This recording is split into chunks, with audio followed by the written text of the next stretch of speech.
Hello, hi, how you doing? My name's Ken LaSalle, and I'm an independent author.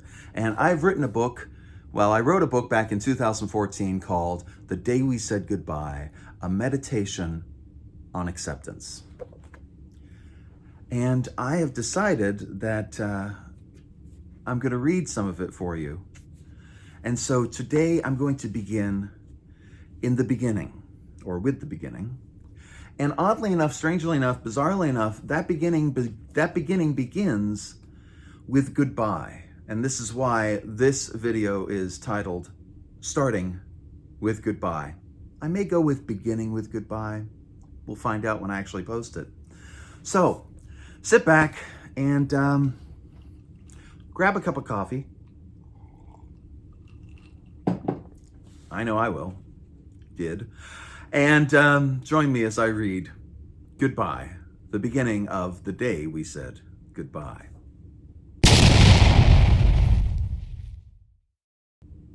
Goodbye.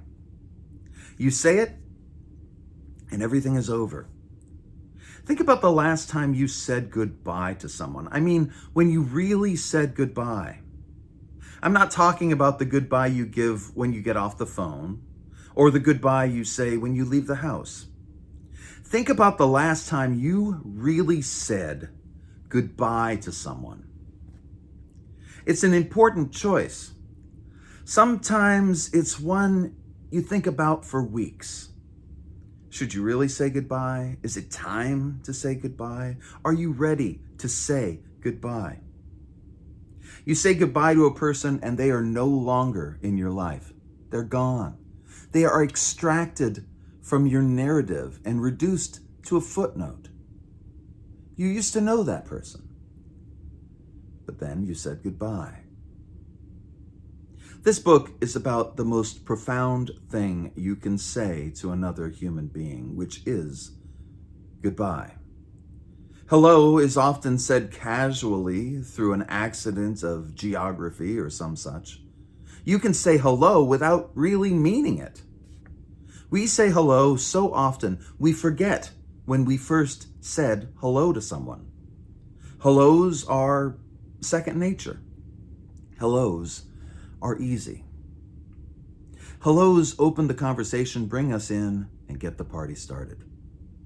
Sometimes we say hello so often that we lose track.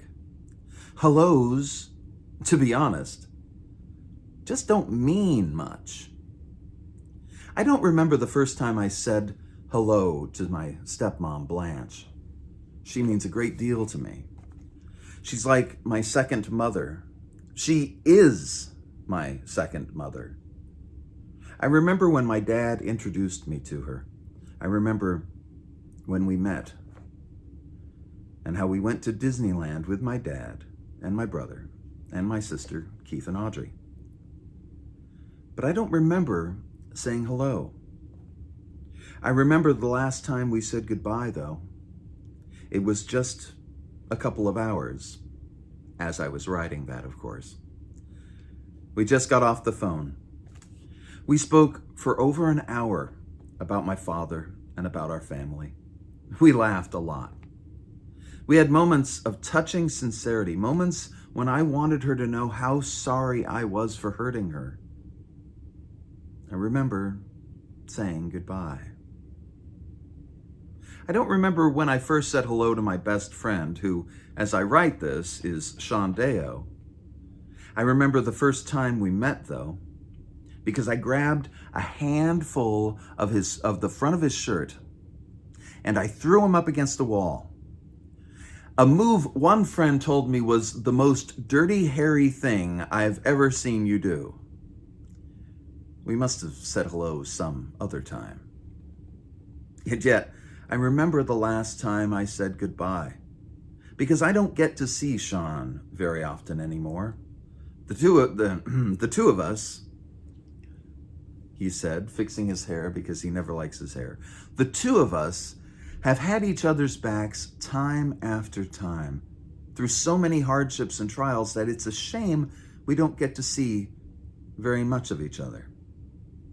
That's just not how life worked out.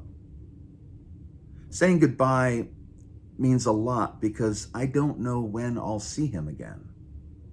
The last time I said goodbye to Sean was like so many others. We had just finished having breakfast together. We walked out to our cars and made a few jokes because we like making each other laugh. We didn't embrace. We don't often embrace, though I feel that we should. He took off to get back to his life, and I prayed my car would start one more time. Those goodbyes are just everyday goodbyes. And yet, when they're said to someone we love, we remember them. Maybe it's because we know they may really be our final goodbyes. They tell us that was our last chance, and we hope we made it good.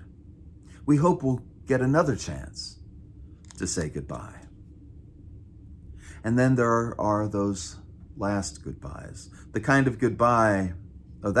of goodbye is said with intention. It's said with meaning.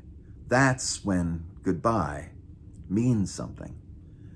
It has finality. And sometimes there's no going back.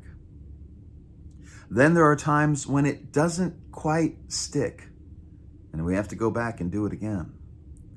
But goodbyes are important. They're especially important when we're saying them that final time. So many times I've been guilty of not doing it right, of not saying it right. I've loused up more than my share of goodbyes, believe me. So often, I just haven't had it in me. And I know there's selfishness there, as if I'm forcing another person to stay, not allowing them to leave, not granting them the respect or grace to acknowledge what their leaving means. It doesn't help, of course. It doesn't keep them. They leave just the same. And when that has happened, I have looked back and wished I had possessed the ability to say goodbye. And so this book is my book of goodbyes. It is my book of letting go.